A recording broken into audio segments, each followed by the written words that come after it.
What's up, everyone? This is Niyi Adewale, host of the Akaba Home Financial Freedom Mastermind Group. This group meets virtually every Wednesday at 7 p.m. Eastern, and the members of this group are committed to achieving financial freedom well before the traditional retirement age.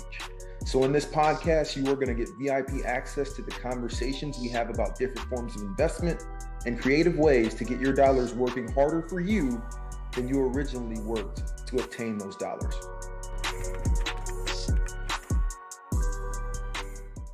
We are joined by Adam Carroll, who has spent the past decade studying human behavior, particularly as it relates to personal leadership and personal finance. He is internationally recognized. He's a financial literacy expert. He's the author of 4 Amazon bestsellers and a 2-time TED Talk speaker with nearly 6 million views on YouTube. And he's also the creator of Broke, Busted, and Disgusted, a documentary that's aired on CBC. Adam, thank you for joining us tonight. It is such an honor to be here. I love forums like this and formats where the dialogue is real, the questions are live. Like, let's dive in. I'm super pumped. Hey, come on now. And there's a lot to digest and kind of break down. And first and foremost, before we even get into some of these accomplishments and some of these techniques, I definitely want to talk through especially 4 of them that I have listed here. Yeah. How did you get into this space, right? It's not something that we're taught growing up, right? Yeah. Personal finance and financial literacy. What drew you to the space? 2 things, very candidly. One was I was a debt statistic when I graduated from college. So I had 30-some thousand dollars in student loans. I had $8,000 in credit card debt. I was upside down on my car. Literally nothing was really going my way financially when I graduated from college. And I met a woman my senior year in college who candidly became my wife, but she gave me some great advice. She said, get rid of your debt or I'm going to get rid of you. And it was harsh and I wasn't ready for it, but it was exactly the message I needed. So that was number one. She was really the first person that kind of put me in my place financially. And then secondly, and this is really at the heart of what I think everyone should be looking for, I met a gentleman when I was living in Denver, Colorado, and I had a job that was kind of it was a nowhere going job, dead end job. But I had the opportunity to meet all these business owners. And this gentleman kind of took me under his wing and he said, hey man, you seem like you have a lot going on. Go read Rich Dad, Poor Dad. And then when you're done with that, go read the Cash Flow Quadrant. And then when you're done with that, go read The Richest Man in Babylon and The Wealthy Barber and Think and Grow Rich and How to Be a Billionaire. And he was giving me this whole list of books. And every time I would go read one, which would take me a day or two, I'd reach back out and I'd say, okay, Jim, I'm done. What now? And Jim Bear was his name. He was my first financial mentor. And this was a guy who when I met him, he was probably in his mid to late 50s. I was in my mid 20s and he owned a yacht. He had an oil and gas business. His wife was a PhD I think she was a chemical physicist or something. And they had massive amounts of money, but he was just like wanting to invest in people. And so that, for me, that conversation with him kind of led me down the path of really getting intrigued by financial literacy. Adam, I love it. I love it. I love it. And a couple of the books that you mentioned are sitting at the top of my shelf. They're ones I recommend. No doubt. No you doubt. Talk about Rich Dad, Poor Dad. What? Oh, and on most of our shelves, right, that are into this topic, like these are the first ones we cut our teeth on.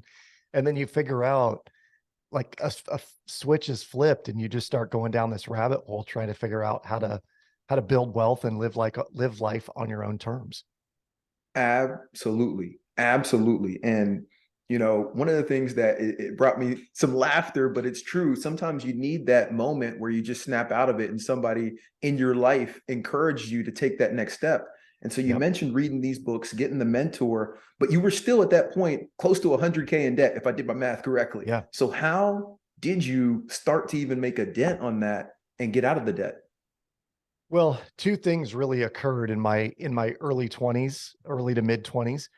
Number one was someone gave me a piece of advice and it was probably Jim or one of his friends, but I said, what is the true secret to building wealth? And one of them said, you need to create a spread between your income and your expenses and let that ride as long as humanly possible. And essentially what they were saying was always live on less than you make. but they said it's about how much you make, how much you spend, and keep that growing over time for the longest amount of time possible. And so when I heard that, my wife and I had this discussion, and we were newly married. And I remember reading the book, Smart Couples Finish Rich by David Bach. And in that book, it said men and women have different risk tolerances. So women, generally speaking, have a lower risk tolerance than men do. And I knew in my marriage that I had a very high risk tolerance and my wife had a very low risk tolerance. And so David Bach says, ask your significant other, how much do you need in savings to feel safe and secure at any given point in time? And one morning, I asked my wife, honey, how much do you need in savings to feel safe and secure? And without skipping a beat, now keep in mind, we were 25 or 26. She goes, $30,000. And I thought she'd hit the Listerine too hard that morning. You know, I was like, you're out of your mind if you think we're going to keep 30 grand sitting on the sidelines. And we didn't, I mean, there was no way we even thought about having 30 grand at that moment. And she goes, you asked me, that's how much I would need to feel safe and secure. And so we decided that day that we were going to do things differently. And how we were going to do it was we'd live on one income. It happened to be hers because she was making more than I was. But we would limit our lifestyle expenses so we could live on her income and blast away all of our debt every single month with the second income. Knowing that on the back end of that, if we knew we could live on one, no matter what happened, one of us was always going to be gainfully employed, right? And so two things really occurred. Number one, we blast away all of our debt in like 24 months. At the end of those 24 months, we had $3,200, $3,500 a month in discretionary income. It took about 8 or 9 months to stockpile 30 grand. And from that point forward, she's like, okay, you can do whatever you want. And at that point, I knew that whether it was entrepreneurship, speaking, writing books, doing movies, whatever it is we wanted to do, she would be supportive of, because the fear of not having enough had been removed from her because there was money sitting there. And so it was a huge decision on our part, but it was the most worthwhile decision I think we've ever made. And on our refrigerator, there was a reminder, and the reminder was, if you do for 2 years what most people won't do, you can do for the rest of your life what most people can't do. Mm. And we lived according to that. And even to this day, it's like we get into a project and we're like, all right, for 2 years, let's just do what most people won't do. And we'll be able to do for the rest of our life what most people can't. And Adam, that is the key. And a lot of people say that they want something, but their actions speak differently, right? Yes. Like, it's not actually that hard to make serious progress toward financial freedom, toward generational wealth, but you do have to be willing to make that sacrifice. Totally. I can tell you that me personally, and a lot of people that are on the line here, have been doing things called house hacking, right? Where you're living in your house, you're renting out portions to help cover that large expense. And I know that you speak to the masses about trying to cover your two large expenses. And I know one of the things that you just mentioned, and you didn't call it by its name, but the method that you created, do you mind just speaking a little more to that and how you work to eliminate the largest expenses in your life? Yeah. This is one of my favorite topics because I think well, first of all, we are raised in a banker's business model. And we're taught it from a very, very young age. And the banker's business model says, if you want to buy something larger than you have current cash flow for, then simply go to a bank, ask for an amount of money. They'll tell you how much the payments are and over how long a time you're going to pay it. And we dutifully make those payments without ever questioning who that actually is advantaged. And one thing came up in conversation with a friend of mine when we were talking about debt and debt service and banks and the banking business model. And they said, when you come to realize that you as the borrower are the bank's compound interest vehicle, things begin to shift, right? So if we borrow money from the bank and we dutifully pay everything the way the bank tells us to, doing it the right way, according to society, the banks will make massive fortunes. And for the last 5 to 7 years, banks have had record profits. And so we started questioning, not necessarily like vilifying the banks because that's their model and it works for them, But what if we use the bank's money against itself? How would that work? And what would it look like, A, to not have some of our greatest expenses, but B, to be able to deploy borrowed money against borrowed money and save massive, massive amounts in the process? And I'm going to explain what I mean by this, because it's a little bit of a mind scramble when you first hear it. So, Nee, I want to ask you a question that like tees this up. When you get paychecks, my assumption is they probably go into checking and they might sit there for a little bit. And then some of that money gets deployed elsewhere. But where might most people send money? You know, if they've got a paycheck, they pay their bills, there's a little bit or maybe a lot left over. Where does that go? And you're talking about after the bills. I'm talking about after the bills. After the bills. It's a good question. Anybody in the crowd? Let me see what Shelton said. Where's that money Shelton going? says bills. Bills. He said bills. Mine goes mostly, it's housing cost, and then, maybe to fun. Let's say fun. Yeah. It goes to fun and entertainment. Yeah. Yeah. And it does depend on the person. There's another answer here. Mhm. For most people, if there's extra money, the geniuses, the gurus out there who have written books and have talks and do speeches and are on TV and radio, they will say, well, you need 6 to 12 months in living expenses in the bank. They'll tell you it needs to go to investments, but for most people, it goes to Costco, Target, and dining out. That's where the money goes. They'll go spend it on random things because it's in the account and we see it there. And we're like, oh, well, I have money, so I'm just going to go out with my friends tonight. And it's okay. I spent 40 or 60 or $100. No big deal. And we started questioning, if the money is sitting there, does it mean that we should be using it, or could it be used in a different way, a more efficient manner? Right. And so here's ultimately the question. If you had to leave your home in the morning on a Saturday at 8 a.m. to go to the grocery store, and you got your groceries and you came back home knowing that you're going to go to the post office at around, noon or 2 or whatever time in the afternoon. Sorry, you guys. Would you leave your car idling in the driveway the entire day, the entire morning? No. You wouldn't. Why not? Because you're burning gas. Yeah. Burning gas. It's inefficient. It's hard on the environment, hard on your engine, all that, right? Yet what we do as consumers is we get paid. Let's say we get paid on a Friday. We spend a little bit of money on Friday and Saturday, and then it sits there Sunday, Monday, Tuesday, Wednesday, Thursday, maybe even the next Friday, Saturday. We might use a little bit from time to time on a debit card, but it literally sits there idling in our checking account for a significant period of time. All the while, the inefficiency of that money sitting there is the cost of our debt. It's the cost of our mortgage or our car loan, our credit cards, what have you. And so this ultimately is how the shred method works. Is our goal is to create efficiency with your income, because your income should do 4 things. And this is worth noting if you're taking notes or want to write this down or capture it in your phone. Your income should do 4 things. It should pay your expenses. Most people, it does this. It should eliminate debt. For most people, it does not do that very well. You should be able to build wealth with it.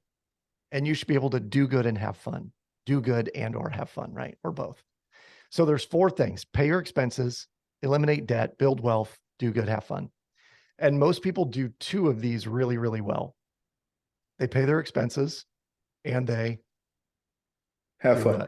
Have fun. That's it. That's right. They pay their expenses and they have fun.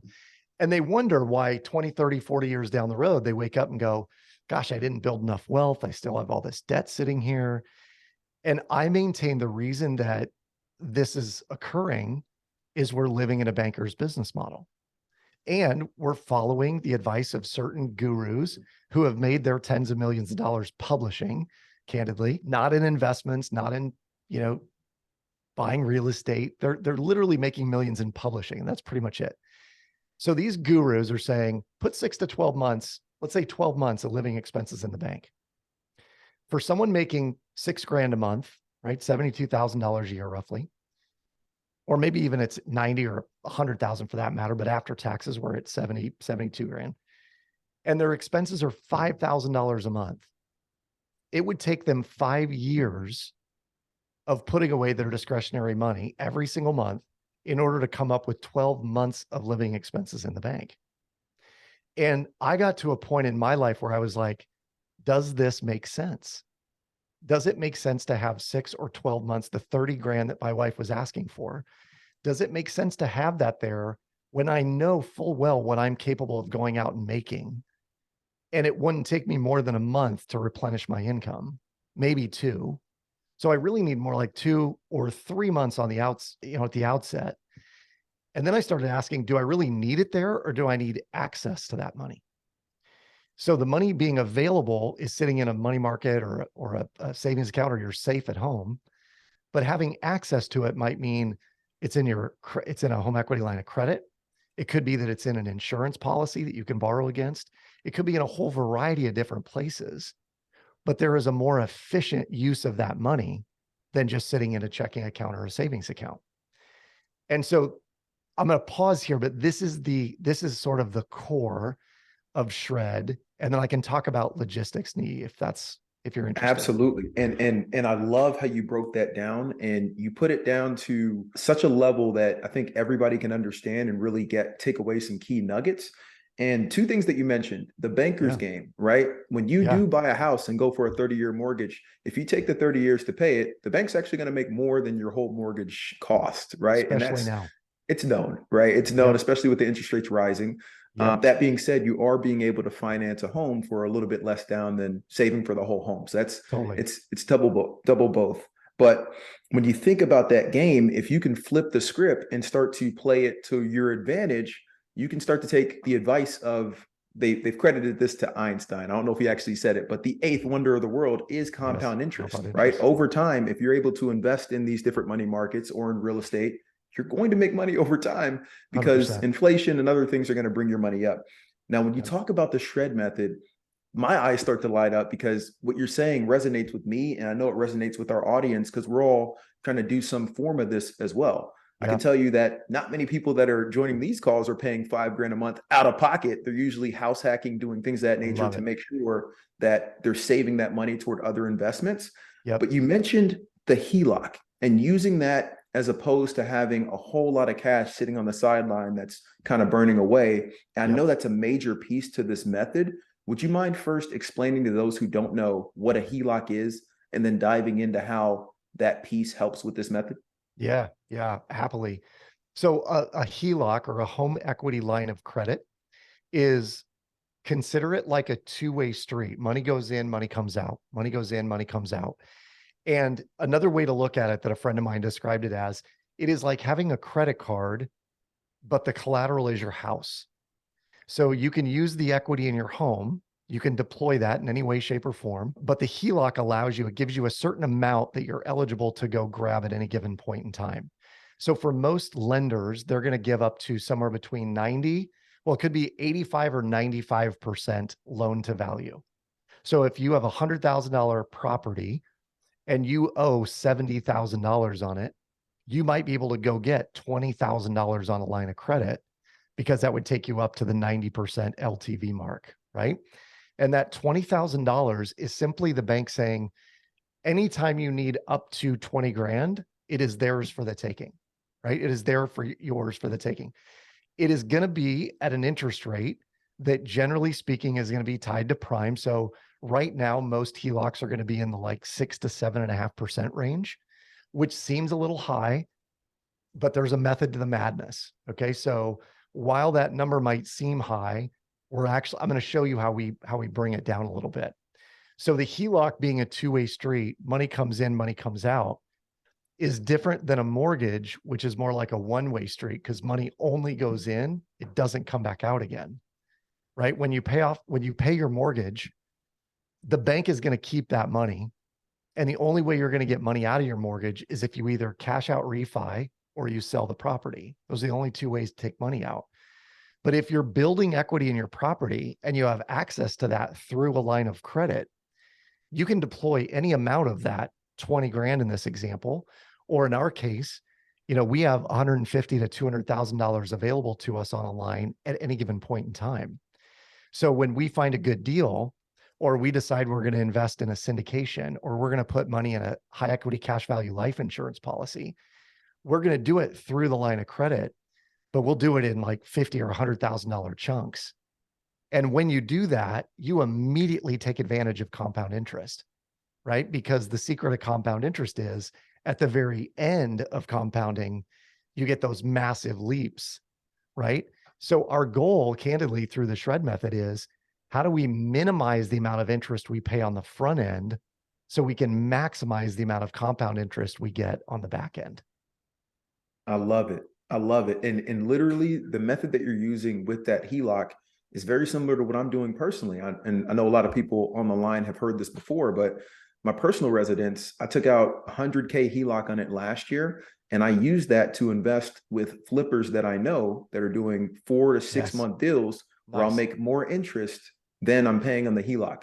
Now, when I got it last year, it was at 5%. So it kind of hurt climbing to that 7.5 that you're talking about. But the deal still makes sense to where, okay, I don't mind paying this interest because it's like I'm using a credit card to actually make money and then pay it off completely. And now I got the actual cash that I can deploy. Totally. And you're using it the way that, and this is why I love masterminds like this, because the way you're using it is strategic in terms of deploying it at probably a 10% over 6 months or 5 months or however long the hard money loan goes out. So you're making annualized 20% returns on the money.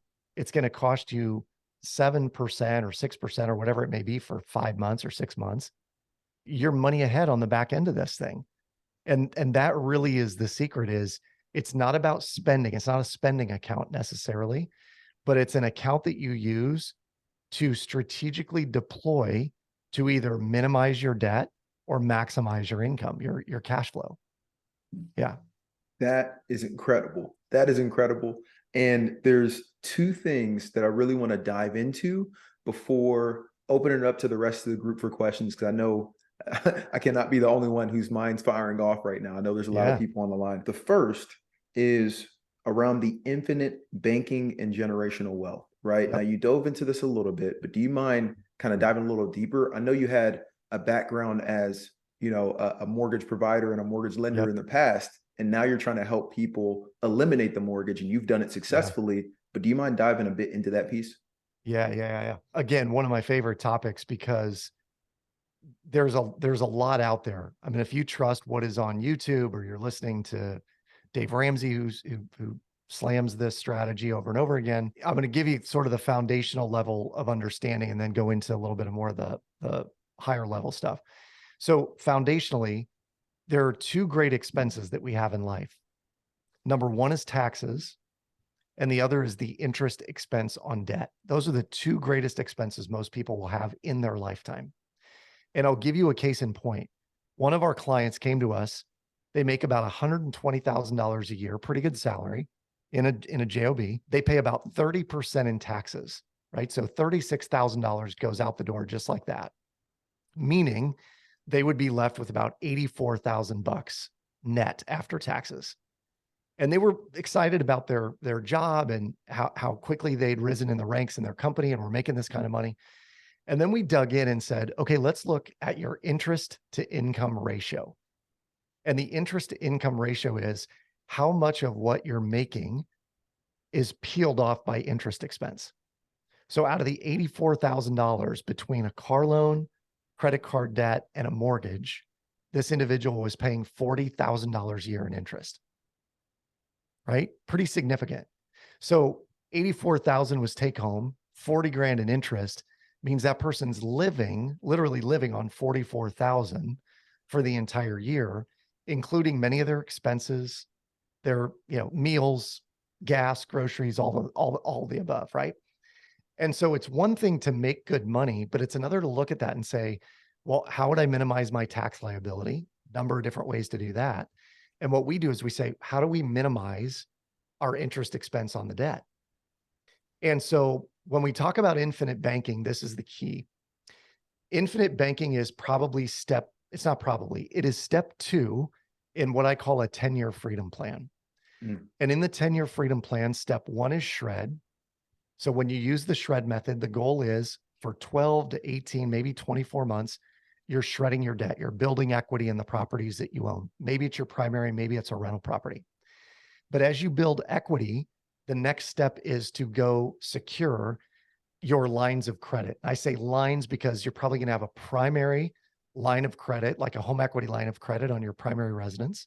And then you're likely going to have a business line of credit or a personal line of credit that you might use for rental properties. Okay. And what we're doing is we're shredding some of the debt to build equity in those properties. And I would equate equity with liquidity. So when I have equity in a property and I have a line of credit that allows me to tap it, that's liquidity. Does that make sense? Absolutely. Yep. So that liquidity then needs a place to sit that we can access at any time and do so where we have full control over it. So this is where infinite banking comes in because, and again, I'll give you a case study. Let's say someone has a $300,000 mortgage. They get it down to 150 and they'll do that. Literally, most people can do that within 12 to 18 months is you'll be down to 150 in no time. If you had a $50,000 or a $75,000 line of credit, let me take a step back. In the first payment you're going to make on the infinite banking policy could be a $50,000 premium as an example. And you're going to do that one time and you're going to do it right out of your HELOC. So 50 grand goes into the policy and you immediately have access to, let's say, 38 to 40 grand of it, right? So you could loan that back out again. You could pay down your line. You can go get more real estate. You can do whatever you want with it. But what we're going to do 6 months later is we're going to drop another chunk in. That's another premium payment into that policy. And it could be somewhere in the neighborhood of 50 grand again. Now you have $100,000 sitting in that policy. And that 100 grand is the amount that will become the starting point for all of your future real estate investments. And the beautiful part about it being in the policy is you'll borrow it out, 100 grand. You'll go to deploy it, leverage it against some real estate, but you won't owe a payment on it because you get to control when, how, and if it's paid back. So this is the beauty of infinite banking is imagine going to a lender and saying, can I borrow 100 grand? And they go, sure. It's at a 5% interest rate locked. So in this environment, really good interest rate. It's locked. And then the lender says, oh, and by the way, you get to decide when the payments are made and even if the payments are made. So do you want to make payments into it? Cool. If not, no big deal. But we are going to charge you interest at the end of 12 months. Right? That is powerful. It's amazing. It is. It's amazing. It is amazing. And we've used this over and over and over again. And we're building policies. Like I have a policy on myself. We have a policy on my wife. We're starting policies for all 3 kids. When each of us has a bucket of money that we can deploy, and we're deploying that either collectively together or individually, it's amazing how much cash flow you can create when you're writing $50,000 and $100,000 and $200,000 checks, and you're making anywhere from 10 to 15 to 30% on some of these investments. And the risk is largely mitigated because there's syndications. They could be deals we're doing with friends and we know, like one of the deals I do often is a good friend of mine owns a real estate agency. And from time to time, he'll say, hey, I need 30 grand. I'll pay you 10%. I only need it for 4 months. I do that 3 times a year. That's a 30% return on that amount of money. That is pretty incredible. That's pretty incredible. And I know that there's a lot of nuances and things to this method. And so for those that are trying to learn more and kind of dig deeper, where should they go to find you and get in contact for some coaching and some help to really execute on this?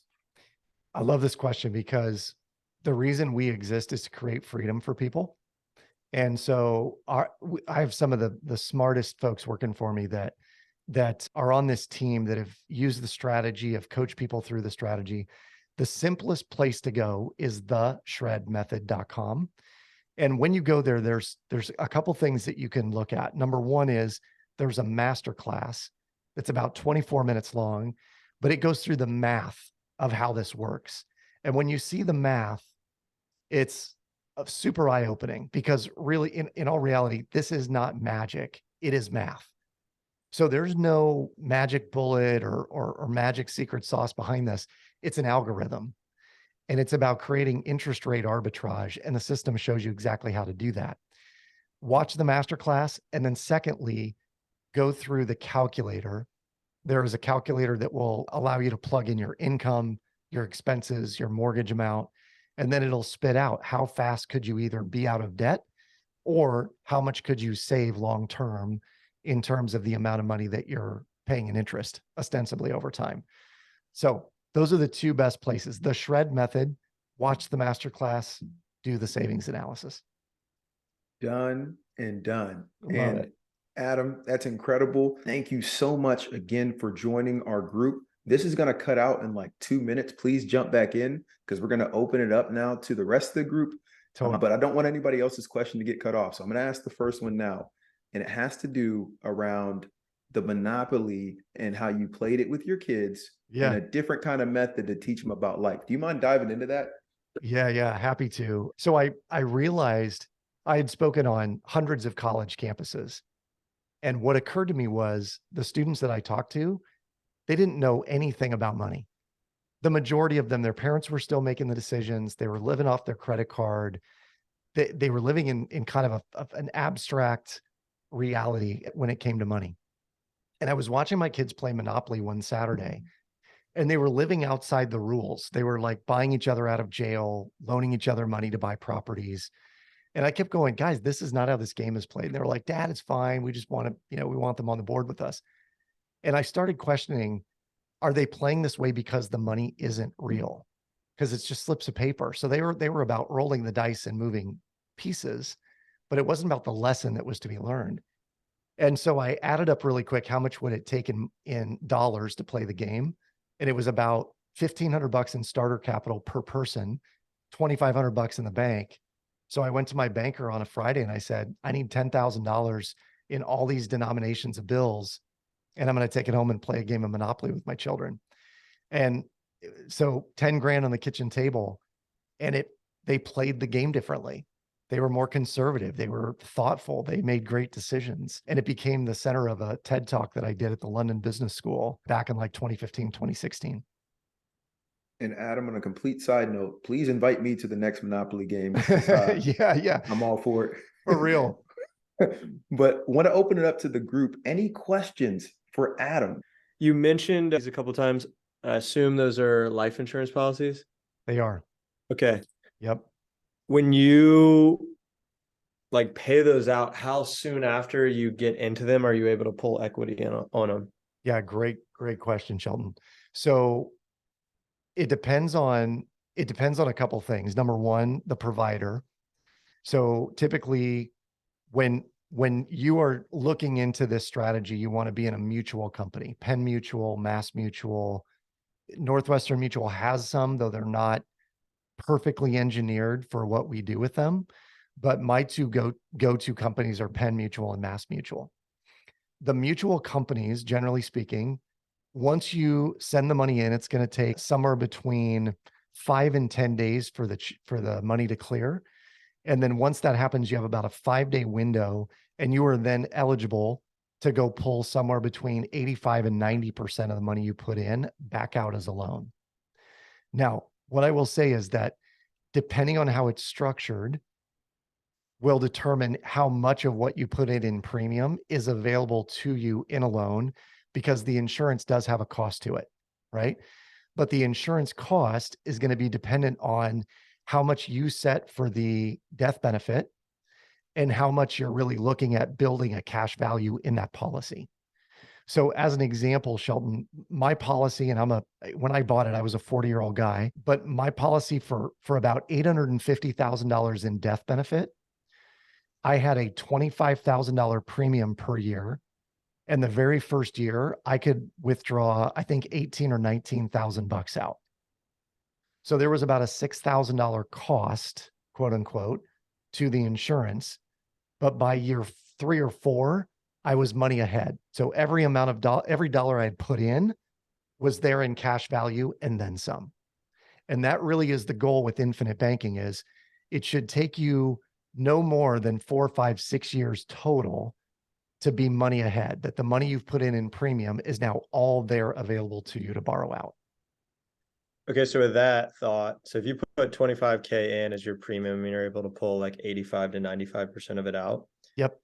on the, I guess, playing devil's advocate, why wouldn't you just put that into a mutual fund and then you can just pull the margin against that with probably a similar interest rate to like a HELOC?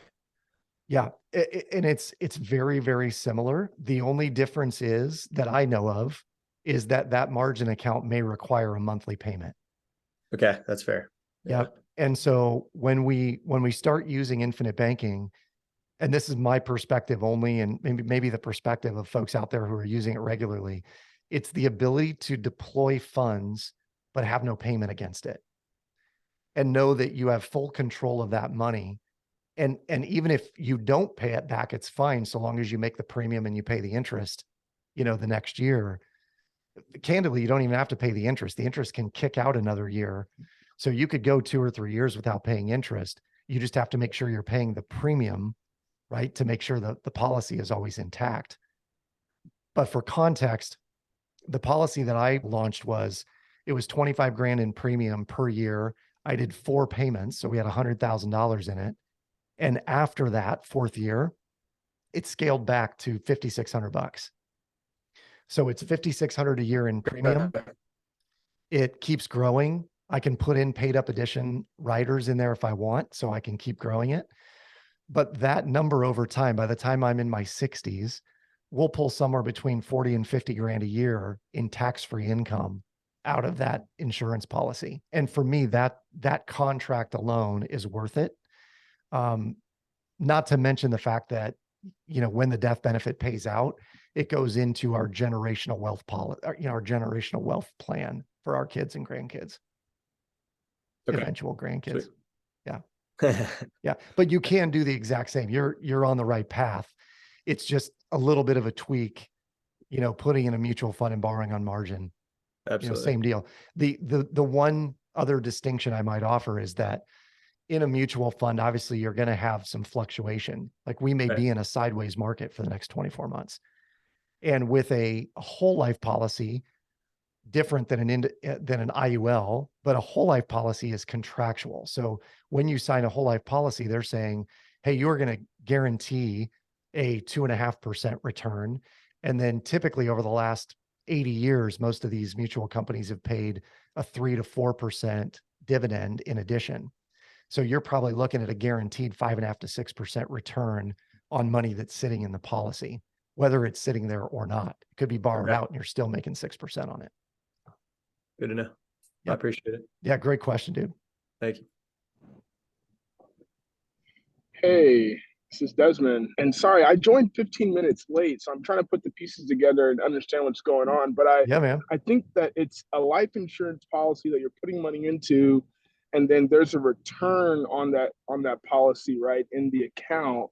Yep. And did I hear that you can borrow on that tax-free and that you're still getting a return even when the money's borrowed out? You can, Desmond. Wow. You hit that. So yeah, this is the power of the infinite banking model, is that like the policy I have with Mass Mutual. So contractually, they're obligated for I think it's a 2.5 or 3% return guaranteed. And then we are getting paid a dividend. The dividend's based on the profit that company is making. And because you are a policy holder in a mutual company, you're therefore an owner. So you're entitled to dividends. So in our case, we end up making usually around 6% a year on whatever money is either in the policy or not in the policy, right? And the way that works is when I borrow money out of the policy, they will charge me 5% to borrow the money. And what I'm doing is I'm borrowing the money from the insurance provider, but they're using my policy as collateral. So the money just sits in there. It still grows. It still compounds on itself. If I'm getting paid 6% and I'm paying 5%, I'm still 1% ahead every single year, no matter what. And because when I borrow the money out, I'm using it for very strategic purposes. It's going to be for a syndication. It's going to be for an intellectual property play. Right. Something that generates income. Something that generates income. And this is the kicker. I will often loan the money to my company, right? So if I need to buy a vehicle and I'm going to do it through my company, I'll loan $30,000 or $40,000 to the company from my policy. And the company will pay back that loan on a month-by-month basis. And because I'm such a generous lender, my interest rates are 9, 10, or 11%. Of course. Right? So then I'm paying money back out of my company, tax advantaged, into my policy, earning a healthy return. And you begin to start stacking these strategies. And this is how, I mean, ultimately, this is how the wealthy keep more of their money. It's just one of the strategies they use, right? Gotcha. And those dividends you get just because you have the policy. So any policy holder is entitled to those dividends, no matter what kind of policy you have. So long as it's a mutual company, like a Mass Mutual, Penn Mutual, because the mutual companies are kind of built like a credit union, different than a bank. A bank has shareholders. A credit union has member owners, right? Same thing in a mutual company. A mutual insurance firm like Mass or Penn, their policy owners own the company, right? In effect. Gotcha. That's super interesting.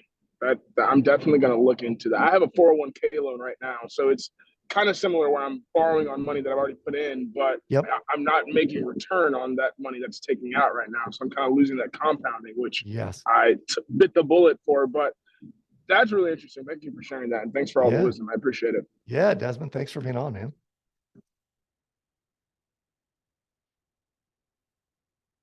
Keep them coming, y'all. I love these questions. I've got another one if nobody else wants to jump in. Go, Shelton. All right. So the way you mentioned I think it's an important distinction, very subtle, but I think important. So like cover expenses, eliminate debt, build wealth, then do good and live well. Yeah. I think probably in that order, right? Because if you don't cover your expenses, you're going to continue to have debt. Then if you don't cover that debt, that's the stuff that you'll stay under forever. Yep. Then to build wealth, then they'll live well. Because if you live well first, you won't have enough money to kind of knock those out in that order. Precisely. And so the follow-on to that question, I guess, is topic for discussion. Personal homes, some people look at them as investments. Some people look at them as liabilities. Not a liability necessarily, but more of like an insurance policy. Yep. Would you consider that in the live well portion or the build wealth, or does it just depend on how you use it?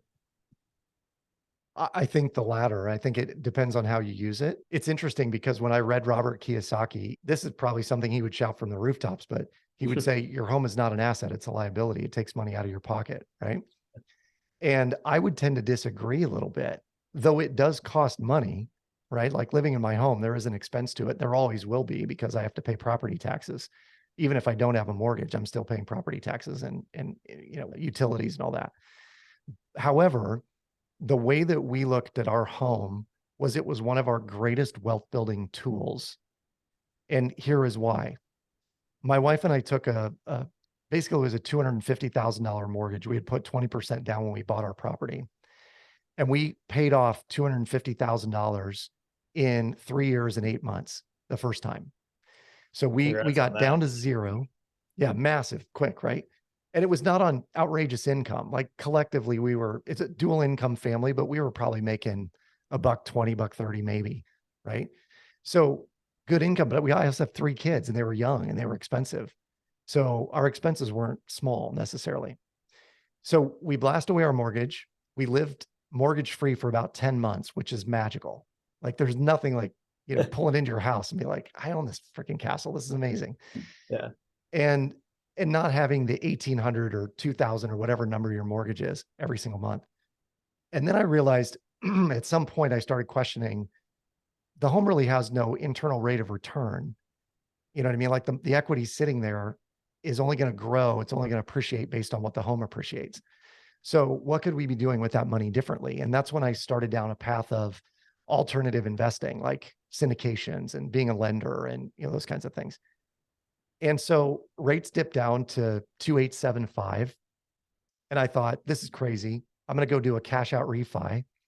My home was worth about 500,000 at the time. And I pulled out 200K. My mortgage payment on that, no escrow, was 200,000. I'm sorry, was on 200,000 was $800 a month. Okay. So I'm living in a 5,200 square foot home for $800 a month. And the 200,000 that we took out, we put into a syndication that puts out about $1,300 a month. So $1,300 a month comes in on the $800 that we owe on that debt, meaning we're $500 surplus. And through the shred method, all of our income cycles through the HELOC all the time. So whenever the HELOC gets paid down close to zero, we deploy a ton to the mortgage because our goal is to knock out the mortgage as quick as possible. So the 200,000 we took out the second time, we knocked out in 2 years and 7 months. And so in 5 years, we essentially doubled our net worth through the use of our home as an asset, as a tool for leveraging and liquidity. And the goal was like, so long as that liquidity is being deployed somewhere that's making money, and we keep our expenses relatively lean, which is easy to do when you have low expenses and your house is kind of paid for, all of the money you're making has to go back somewhere. So we're putting it back into other investments or back into debt reduction. So I say this, and I don't say it loosely or lightly, but once you get this is like a video game you can't lose. It's like having the cheat code on a Nintendo system back in the day. And once you figure it out and you're just using it and your income is consistent and predictable and you figure out how to leverage the debt well, I mean, it's hard not to grow your net worth rapidly. Exponentially. Exponentially in short order. Yep.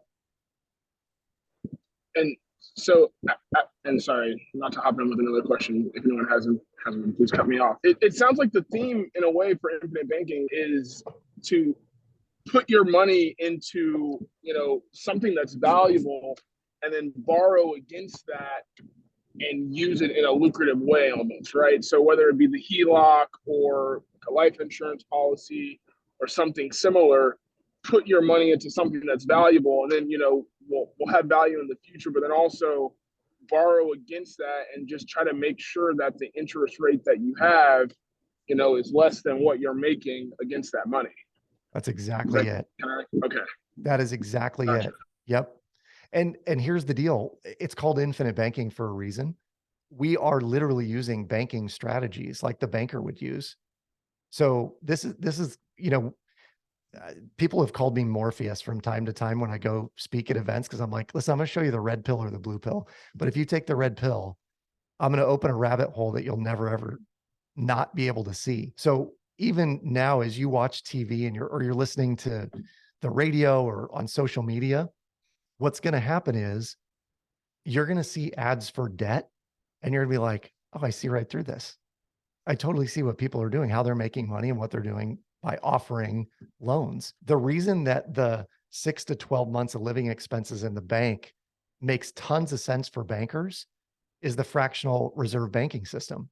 So if you put 10 grand in savings, which might ostensibly be like your emergency fund, the bank can turn around and loan out $90,000 to $100,000 in loans.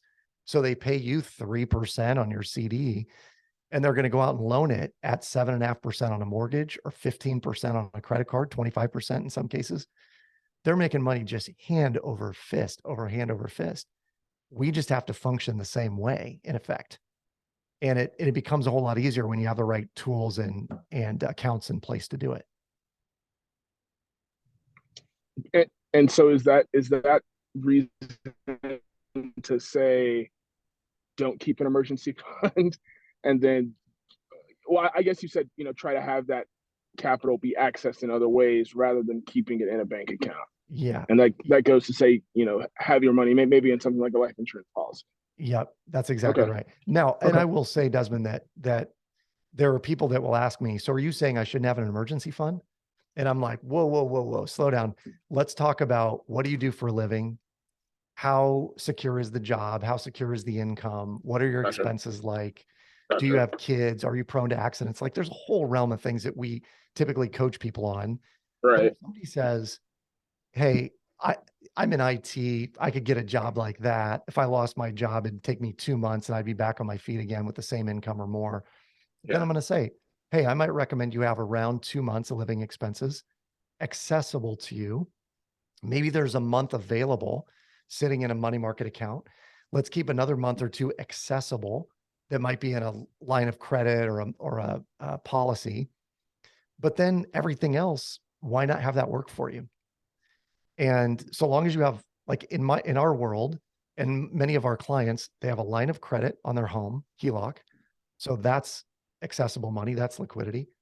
Many of them have an infinite banking policy, another basket of liquidity. Many of them have at least a month or two in savings, more liquidity. And then they probably have some money they could borrow from, like a 401k loan or a mutual fund that they're borrowing against or what have you. Right. So long as somebody has, a few of those pools of money you can borrow from and you can weather any storm, what I look at is how big is the storm? And, from my perspective and just doing what I've done for a very long time, it wouldn't take me long to replenish whatever our monthly expenses are. And our monthly expenses are ridiculously low. So when you get to that point, like financial freedom is well within all of our grasp when you start playing this game, because your expenses keep going lower and lower, your assets and cash flow keep going higher and higher. And before long, it's like, now you're just living to have fun, right? Don't live to work or work to live. It's like, just do what you love. That's how it should be, right? Yeah. Do what you love. Know the money will follow. And I call it making money irrelevant. Like, how do we make money irrelevant in our lives where it's not even a thought most days. That's awesome. Thank you. Yeah. Yeah. Yeah. My pleasure. And that is the key. And Adam, I'm starting to think you're a mind reader, because when you called out that IT, I was looking at Desmond like, hold up, man, did you tell him beforehand? So that was pretty spot on. Yeah, I was like, you're making me think for sure. Yeah. But we have a little bit of time left. We've got time for maybe one more question. Job, Kiera, Dallas, any other questions for Adam?